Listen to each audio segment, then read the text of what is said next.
Part 1. Thieves and Prostitutes.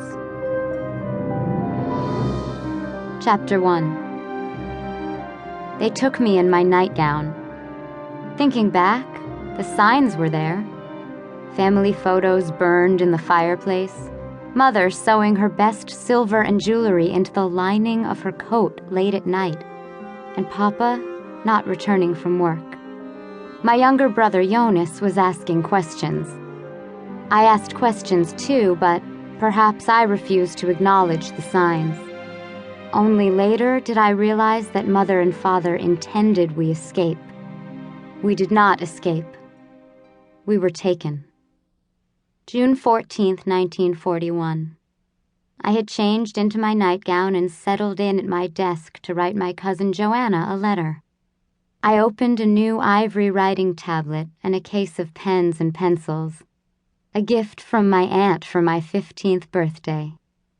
The evening breeze floated through the open window over my desk, waltzing the curtain from side to side. I could smell the lily of the valley that Mother and I had planted 2 years ago. Dear Joanna. It wasn't a knocking. It was an urgent booming that made me jump in my chair. Fists pounded on our front door. No one stirred inside the house. I left my desk and peered out into the hallway. My mother stood flat against the wall facing our framed map of Lithuania, her eyes closed and her face pulled with an anxiety I had never seen. She was praying.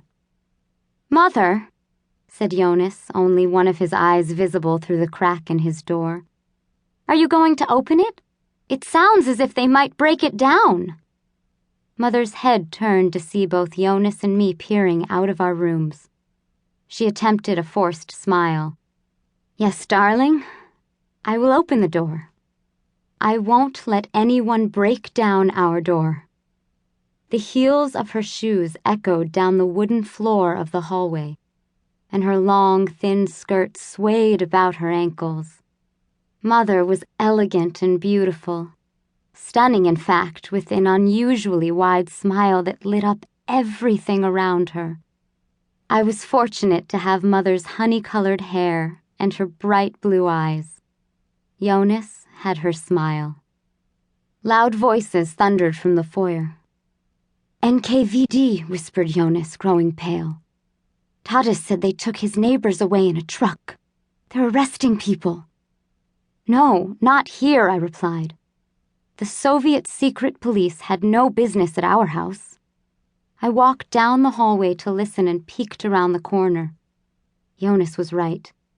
3 NKVD officers had Mother encircled. They wore blue hats with a red border and a gold star above the brim. A tall officer had our passports in his hand. "We need more time.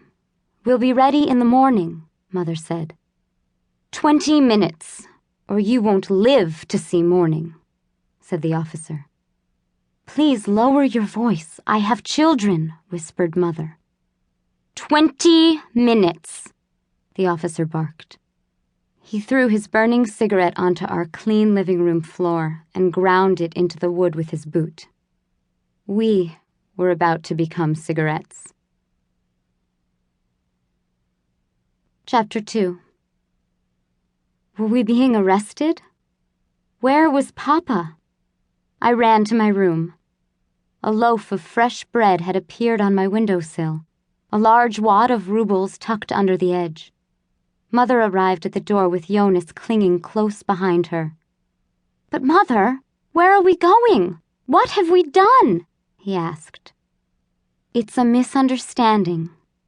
Lina, are you listening? We must move quickly and pack all that is useful but not necessarily dear to us. Do you understand? Lina!